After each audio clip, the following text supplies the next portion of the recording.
మళ్ళీ మాట్లాడతా.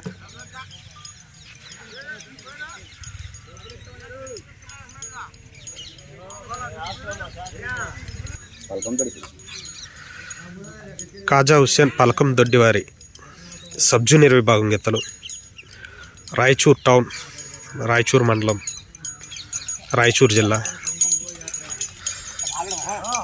కాజా Hussain పలకం దొడ్డివారి sub junior విభాగం గీతలండి. కుప్రావూరు గ్రామంలో జరుగుతున్నటువంటి జాతీయ స్థాయి ఒంగోలు జాతి వృషభరాజుల బండలాగుడు బల ప్రదర్శనకు సబ్ జూనియర్ విభాగానికి వచ్చినటువంటి కాజా హుస్సేన్ గారి సబ్ జూనియర్ విభాగం గీతలు.